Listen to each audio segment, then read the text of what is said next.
Bonjour, bienvenue dans ce nouveau tuto dans lequel nous allons apprendre à réaliser le châssis du flipper.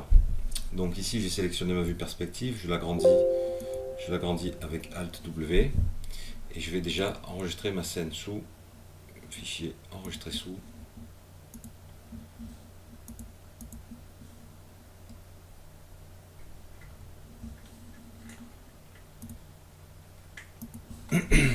Donc j'enregistre ma scène, je vais l'appeler flipper underscore châssis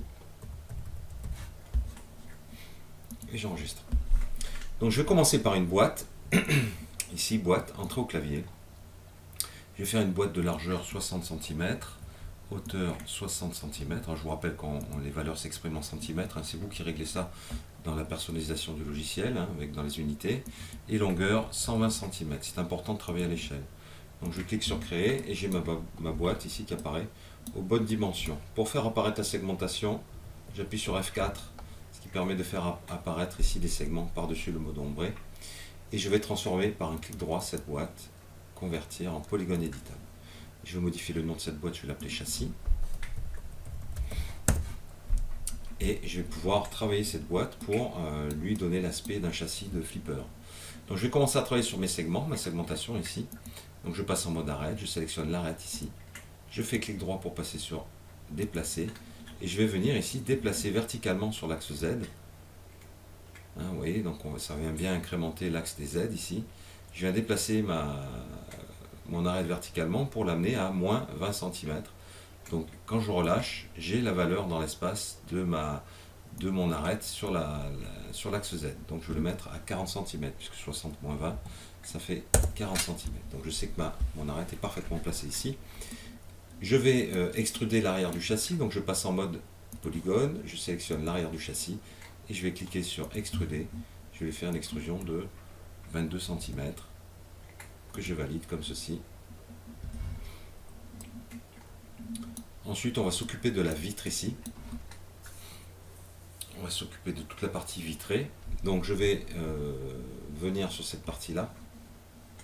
Donc je sélectionne le polygone qui est ici. Et je vais faire tout simplement un biseau. Donc je mets mes valeurs à 0 par un clic droit. Et je fais une insertion de polygone pour obtenir cette espèce de bande qui va venir recouvrir ma vitre. Je vais faire un moins 2,5, je pense que c'est correct. Moins 2,5, surtout pas d'extrusion, juste une insertion ici, que je valide ensuite, comme ceci.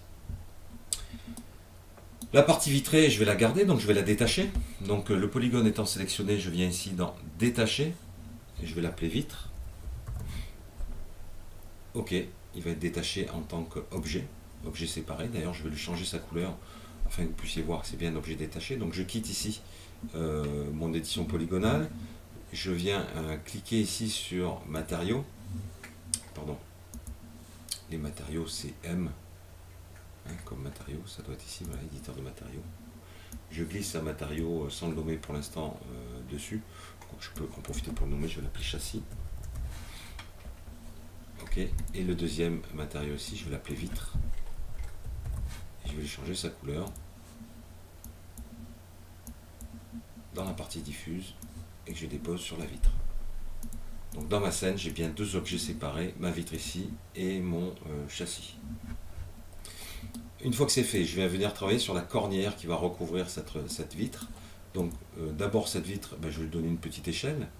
Donc je sélectionne ma vitre ici, clic droit, échelle. Alors je vais venir déplacer le point de pivot dans l'onglet hiérarchie et je vais venir affecter pivot seulement et le centrer sur l'objet. Comme ça je sais que le point de pivot est parfaitement au centre de l'objet. Je quitte ici en recliquant sur l'onglet et je vais venir en mode F3, voilà, venir agrandir légèrement cette vitre pour qu'elle soit recouverte par le joint justement. Donc je l'agrandis sur mes trois axes et je vais l'agrandir en largeur aussi. Voilà, je peux l'agrandir en la contraignant sur l'axe des X. Voilà. F3 pour venir en mode ombré. Ma vitre sera légèrement à cheval, ce qui n'est pas plus mal. Ensuite, je vais venir créer une ligne qui va venir séparer ma cornière. Donc j'ai besoin de créer ici une ligne supplémentaire. Donc je prends mon châssis, je passe en mode arête. Je sélectionne l'arête qui est là. Je fais une sélection de type anneau. Comme ça, on voit que Max sélectionne l'arête sur tout le pourtour. Et je vais venir connecter cette arête avec l'outil connecter. Et je vais venir déplacer verticalement, avec la troisième valeur, cette arête comme ceci.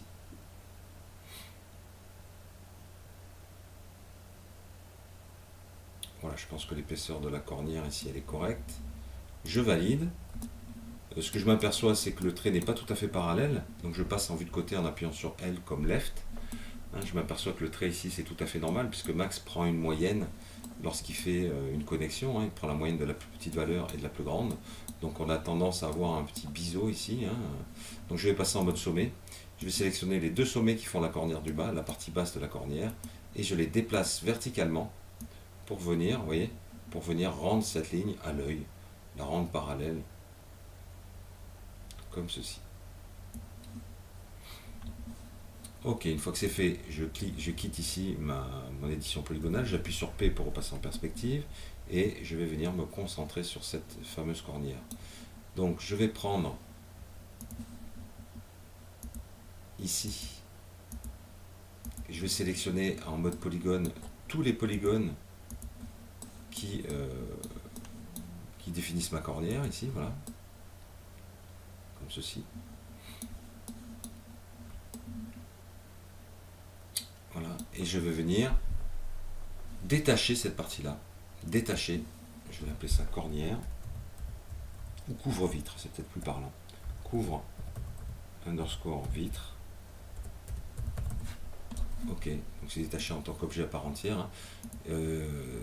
Pareil, je vais lui mettre une couleur différente pour montrer que c'est bien un troisième objet. J'appuie sur M pour éditeur de matériaux. Je vais prendre ici un nouveau matériau, je vais l'appeler couvre vitre.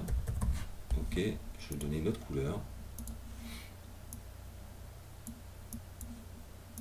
Et je glisse, je dépose ici sur mon couvre-vitre. Bon, je vois que pour l'instant mon couvre-vitre ne passe pas par-dessus la vitre, ce qui n'est pas très gênant pour l'instant puisqu'on va lui donner une épaisseur. Mais je vais le prendre ici, comme ceci. Je vais aller chercher un outil qui s'appelle coque. Donc je viens ici rajouter un modificateur, j'ai bien quitté l'édition polygonale du couvre-vitre, je rajoute un modificateur qui s'appelle coque, ici dans les C, et voilà, j'ai la possibilité ici de lui donner une quantité d'extrusion extérieure ou intérieure, donc je me mets à 0, je peux lui donner une épaisseur intérieure. Moi ce qui m'intéresse c'est plutôt l'épaisseur extérieure. Alors vous allez voir qu'il y a, voilà, en fait quand vous rajoutez une coque sur un objet, ce que fait Max, il prend une moyenne sur la totalité de l'objet, et on s'aperçoit que c'est pas tout à fait parallèle ici. Bon, c'est pas grave, on va juste donner une toute petite épaisseur, on va la faire de 0,2, voilà, ici comme ceci. Je fais un clic droit, ou alors un clic droit dans ma scène, et je reconvertis tout l'ensemble en polygone éditable, ça va venir écraser ma pile, vous voyez, le modificateur coque a disparu, donc je ne fais ça qu'une fois que je suis sûr que je n'ai plus besoin de l'outil coque. Et on va venir réaligner ces surfaces ici. Alors je vais prendre en mode polygone la surface de ce côté et je vais l'ajuster, je vais l'aligner, la rendre planaire en X. Donc ici, vous voyez, hop, je la rends planaire en X. On voit qu'on a récupéré la parfaite verticalité de cette surface ici. On va regarder la surface qui est là. On va la rendre planaire en Y. Ok, on va prendre la surface qui est de l'autre côté, on va la rendre planaire en X aussi, voilà, comme ceci. On va prendre les surfaces qui sont là, et là on les rend pas planaires, on les rend planaires entre elles en fait. Donc ici on a rendre planaire, voilà, c'est juste pour rendre la totalité relativement droite, enfin très plate. Donc là, c'est pas mal. Je quitte l'édition polygonale, je passe en mode isolation d'objet pour voir ce qui se passe. Alors, on est comme ceci. Ça semble correct. Alors, on pourra venir après supprimer les surfaces qui ne serviront pas, qu'on ne verra pas dans le châssis. Donc je vais quand même afficher Donc configurer les fenêtres, ici je vais afficher mes statistiques. Donc nombre de polygones, moi ce qui m'intéresse c'est le nombre de triangles, total plus sélection. Ok. Donc ici, voilà, j'affiche en appuyant sur 7 mes statistiques ici. Donc le nombre de polygones total et le nombre de polygones du couvre-vitre. On voit qu'il prend une majeure partie de la totalité des polygones, hein, sur la totalité de la scène. Voilà, je quitte le mode isolation de sommet, isolation d'objet, pardon. Et on va passer sur la partie fronton qui est juste au-dessus.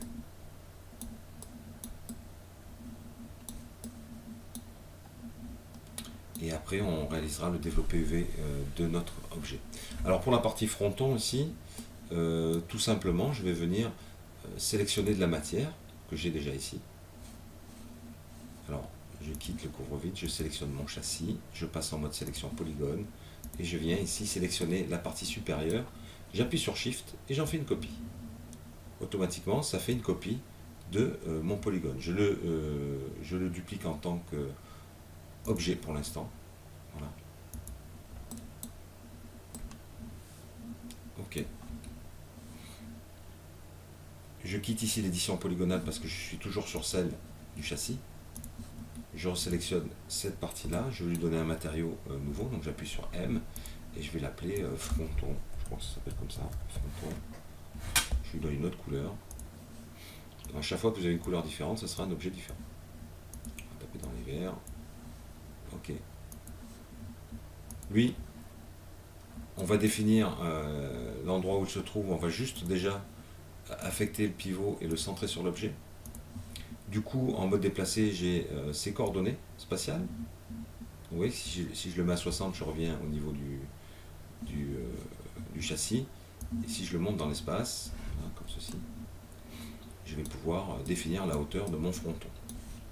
Donc je ne sais pas vraiment à quelle hauteur c'est, mais on va faire à vue de nez, comme ceci, voilà, on doit être dans les 130. Sachant qu'il y aura les pieds après. Hein. 130. Donc il va y aussi ça bien de 60 cm. Hein. Bon, allez, on va faire une valeur ronde, on le met à 130 cm, ici. Ok, pour ceci. Je passe en mode modifier, arrête. Je sélectionne l'arrête sur la gauche et l'arrête sur la droite. Et en appuyant sur Shift, je vais pouvoir extruder, comme ceci, mes deux arêtes. Alors en général, sur un flipper, le fronton, des fois est séparé ou des fois fait partie du meuble. Hein. Donc on va regarder tout simplement sur Internet. Ici, flipper. Voilà, on a pas mal d'images. Donc c'est un peu plus large. Image ici. Voilà, on s'aperçoit que le fronton est un peu plus large que le châssis lui-même. Hein. Donc c'est ce qu'on va faire, on va agrandir ce fronton. Ici je reviens sur l'application. Pour agrandir c'est très simple, je vais prendre ici la face ici. Alors ici vous voyez j'ai toujours les coordonnées en X de cette face. Vous voyez il me donne à chaque fois les valeurs. Hein. Donc ici j'étais à 30 cm. Donc ça veut dire que si je le déplace par exemple de 10 cm, à peu près, je place à 40. Donc tout simplement, j'ai qu'à rentrer la valeur ici directement, 40 cm. Voilà, donc j'ai augmenté de 10 cm ma position. Alors, je pense que ça fait un peu beaucoup. On va le passer à 36 cm. Voilà, je pense que là c'est correct. Donc ici, ça veut dire qu'il faut que j'augmente de 6 cm, donc de moins 6 cm. Donc ici, on était à moins 36, et ben on va rester à moins 36. Voilà. Donc j'ai augmenté de part et d'autre la taille de mon fronton. Sur la partie basse ici, ben, tout simplement je passe en mode arête, je sélectionne l'arête du bas, contrôle l'autre arête de l'autre côté, et je vais faire un pont. Je clique sur l'outil pont. Voilà, j'ai un pont qui est tendu entre les deux directement. Je repasse sur le visuel de mon flipper, donc ça s'aperçoit que le fronton est plus étroit en bas et plus large en haut. Donc c'est ce que je vais faire. Je vais attraper l'arête qui est ici. L'arête, pardon. L'arête qui est ici. Alors, je ne suis pas sur le bon objet. Je resélectionne l'objet, l'arête du bas, et je la déplace vers l'arrière pour donner cette fameuse inclinaison. Alors, je suis à 66, vous voyez qu'ici, je peux gérer cette inclinaison On va mettre une valeur ronde, hein. On va mettre à 70. Voilà, comme ceci, ça va donner un flipper, un fronton comme ceci.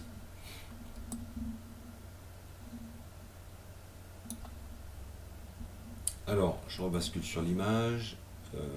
Il semblerait que l'image de fond soit droite par rapport à l'inclinaison du fronton ici. Donc, ce que je vais faire ici, c'est sélectionner la bordure de ce fronton. Je vais le nommer fronton d'ailleurs. Ok, et je vais utiliser l'outil couvercle. Je repasse en mode polygone. Vous voyez, ce sont toujours les mêmes outils qu'on va utiliser, hein. Et je vais faire un biseau pour faire une insertion. Donc, on va prendre la même insertion que le couvre-joint. On va voir, vous voyez, on le voit ici, le couvre-joint, hein. On le voit bien, on va le remodifier d'ailleurs, c'est un peu plus large en bas qu'en haut, que sur les côtés. On va prendre, non, on va faire un peu moins épais. On va faire moins 1,8. Voilà, ça me semble correct. Voilà, pour l'épaisseur du bois. Je vais faire extruder. Et je vais... alors là, il faut faire attention. Je vais mettre une extrusion à 0. Pourquoi? Parce que si j'extrude, vous voyez, ça part en biais en fait, hein. On voit que l'extrusion part en biais, puisque tout à fait, elle part tout à fait normalement à mon polygone qui était en biais dès le départ. Alors je vais tout simplement faire une extrusion que je vais valider à 0. Je la valide ici à 0. Ce qui fait que quand j'attrape ici sur le bon axe, hein, bien normal à mon univers 3D, quand je vais déplacer, j'aurai bien mon extrusion, et celle-ci sera tout à fait dans l'axe du fronton, en fait, ou plutôt d'être dans l'axe du polygone. Donc maintenant, le polygone de fond, je vais le redresser, je vais le mettre droit, donc il va falloir que je l'aligne en Y, ici, en Y, voilà, donc là c'est parfaitement aligné en Y. Je vais le reculer peut-être un petit peu, même un peu plus, voilà, comme ceci. Et je vais détacher cette partie, je vais détacher ce polygone, hein. Je vais venir le détacher en tant qu'élément. Je vais détacher en tant qu'élément. Ça fait que maintenant, voilà, c'est plus attaché à mes arêtes et mes sommets. Et je vais venir le ramener un peu vers l'avant, en fait. Voilà. Et c'est sur cet élément-là qu'il y aura le décor avec les compteurs, etc., etc. Donc pour l'instant, on va rester comme ceci. On a dit que sur la partie... Voilà, je quitte ici. On a dit que sur la partie... couvre-vitre ici, on prenait le polygone qui était ici et on va le déplacer dans l'axe. Donc pour le déplacer dans l'axe ici, on passe en mode local. Du coup, on va pouvoir déplacer dans l'axe ce polygone. Vous voyez, je suis passé en mode local, c'est-à-dire normal au polygone sélectionné. Donc je vous montre ici, normal au polygone sélectionné, comme celui-ci était légèrement incliné, hein, puisqu'il était parallèle à la vitre. Voilà, on l'a déplacé dans l'axe. Donc voilà, j'ai fait une partie plus large en bas. Qu'est-ce qu'il me reste à faire? La vitre, la déplacer légèrement verticalement pour l'intégrer un peu plus bas dans le... Donc ici, je vais jouer sur la partie verticale. Voilà. Comme ceci.